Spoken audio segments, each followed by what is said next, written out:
Сәлем дуслар, сіз Татарстанның төп яңалыкларын карыйсыз. Башлыйк.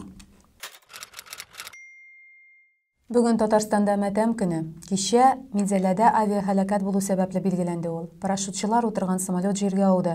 16 кеше һәлак булды, тагын 6 кеше хәзер дәваханәләрдә дәвалана. Һәлакәттә якыннарын югалтканнарның авыр кайгыларын уртаклашабыз. Узган һәм бүген башланган атнаның төп яңалыгы QR-кодларны гамәлгә кертү. Хәзер җәмәгать урыннарының күбесендә бары тик вакцинация узганнар яисә ковид белән инде авырганнар гына була алачак.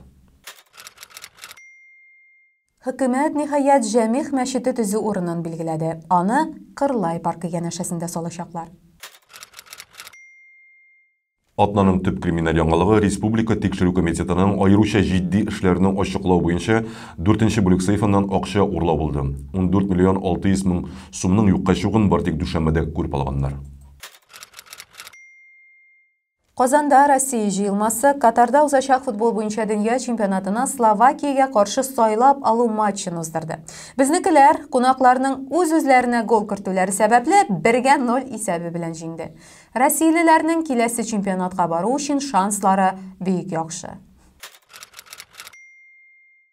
Россиядә тагын бер Нобель лауреаты артты. 2021 елда тынычлык өчен премияны Новая газетаның баш мөхәррире Дмитрий Муратовка һәм американ Филипп журналисткасы Мария Рессера бирделәр.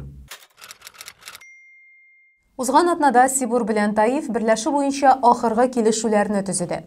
Татарстан бюджетын булдыручы ике компаниянең берсе нефть һәм газ гигантының бер өлеше булды. Җомгада Рөстәм Миңнеханов Татарстан Дәүләт Советына еллык юлламасы белән чыгыш ясады. Төп мәсьәләләр: ковидка каршы көрәш, инвестицион климатны яхшырту, цифрлаштыру, халыкка мәгълүмат җиткерүне яхшырту. Дуслар, сезгә сөйләнәсе яңалыклар шушылар иде. Ассаламу алейкум. Үзегезне һәм якыннарыгызны саклагыз.